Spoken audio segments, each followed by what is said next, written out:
T20 world കപ്പിൽ ഇത്തവണ ഒരു പരാജയവും അറിയാത്ത ഏറ്റവും മികച്ച പ്രകടനം കാഴ്ചവെച്ചിട്ടുള്ള രണ്ട് ടീമുകൾ ശനിയാഴ്ച രാത്രി ബർബഡോസിൽ നടക്കുന്ന കലാശപ്പോരിൽ മുഖാമുഖം വരികയാണ്. പ്രഥമ എഡിഷനിലെ ചാമ്പ്യന്മാരായ ഇന്ത്യ രണ്ടാം വേൾഡ് കപ്പാണ് സ്വപ്നം കാണുന്നതെങ്കിൽ ചരിത്രത്തിൽ ആദ്യമായി വേൾഡ് കപ്പ് ഫൈനലിലെത്തിയ സൗത്ത് ആഫ്രിക്കയുടെ ലക്ഷ്യം കന്നിക്കിരീടമാണ്. ശനിയാഴ്ച രാത്രി ഇന്ത്യൻ സമയം 8 മണിക്ക് ബർബഡോസിലെ കെൻസിംഗ്ടൺ ഓവലിലാണ് ഇന്ത്യയും സൗത്ത് ആഫ്രിക്കയും തമ്മിൽ നേർക്കുനേർ വരുന്നത്. സെമി ഫൈനലിലടക്കം ടൂർണമെന്റിലെ പല മത്സരങ്ങളിലും ഇത്തവണ മഴ രസം കൊല്ലിയായി എത്തിയിരുന്നു.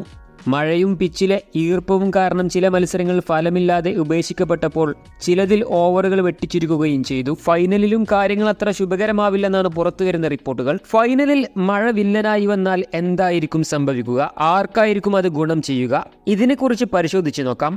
ഒന്നാം സെമി ഫൈനലിൽ റിസർവ് ദിനം അനുവദിച്ചതുപോലെ ഫൈനലിലും റിസർവ് ദിനം അനുവദിച്ചിട്ടുണ്ട്. എന്നാൽ ആദ്യത്തെ ദിവസം തന്നെ കളി പൂർത്തിയാക്കാൻ പരമാവധി ശ്രമിക്കും. അതിനു വേണ്ടിയിട്ട് 190 മിനിറ്റാണ് അധികം ലഭിക്കുക. ആ സമയത്തിനുള്ളിൽ മഴ മൂലം കളി ആരംഭിക്കാനോ പൂർത്തിയാക്കാനോ സാധിച്ചിട്ടില്ല എങ്കിൽ റിസർവ് ദിനത്തിലേക്ക് കളി മാറ്റും. ചുരുങ്ങിയത് 10 ഓവറെങ്കിലും രണ്ട് ടീമുകൾക്ക് കളിക്കാൻ സാധിക്കണം. അതിന് സാധിക്കാതെ വരികയോ അല്ല എങ്കിൽ അത് മുഴുവനാക്കാൻ സാധിക്കാതെ വരികയോ ചെയ്താൽ റിസർവ് ദിനത്തിലേക്ക് കളി മാറ്റും. തൊട്ടടുത്ത ദിവസം തന്നെയാണ് റിസർവ് ദിനമായി അനുവദിച്ചിട്ടുള്ളത്. അതായത് ജൂൺ 30 റിസർവ് ഡേ ആയി അനുവദിച്ചിട്ടുള്ളത്. ആദ്യ ദിവസത്തിൽ ഒന്നിനും സാധിച്ചില്ല എങ്കിൽ റിസർവ് ദിനത്തിൽ പുതിയ കളിയായിരിക്കും. ഇനി ആദ്യ ദിവസത്തിൽ മത്സരം തുടങ്ങിയിട്ട് പൂർത്തിയാക്കാൻ സാധിക്കാതെ വരികയാണെങ്കിൽ ആ മത്സരത്തിന്റെ ബാക്കിയായിരിക്കും റിസർവ് ദിനത്തിൽ ഉണ്ടാവുക. ഇനി റിസർവ് ഡേയിലും കളിക്ക് സാധിച്ചില്ല എങ്കിൽ സൂപ്പർ ഓവറിന് ശ്രമിക്കും. അതിനും സാധിക്കാതെ നോ റിസൾട്ടായി പിരിഞ്ഞാൽ രണ്ട് ടീമിനെയും ജേതാക്കളായി പ്രഖ്യാപിക്കും. ചരിത്രമെടുത്താൽ ഇന്ത്യക്ക് നേരത്തെ ഇത്തരത്തിൽ ഒരിക്കൽ ICC ട്രോഫി പങ്കുവെക്കേണ്ടതായി വന്നിട്ടുണ്ട്.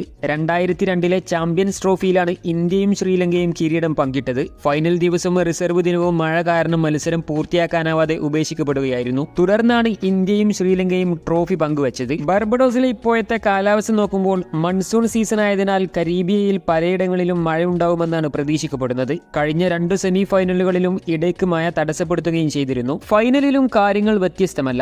ശനി ഞായർ ദിവസങ്ങളിൽ ഇവിടെ മഴ പെയ്യാനുള്ള സാധ്യത കൂടുതലാണെന്നാണ് കാലാവസ്ഥാ പ്രവചനം. ഇത് തീർച്ചയായും ക്രിക്കറ്റ് പ്രേമികളെ നിരാശപ്പെടുത്തുന്ന കാര്യം തന്നെയാണ്. തീർച്ചയായിട്ടും മത്സരം നടക്കുമെന്ന് തന്നെ പ്രതീക്ഷിക്കാം.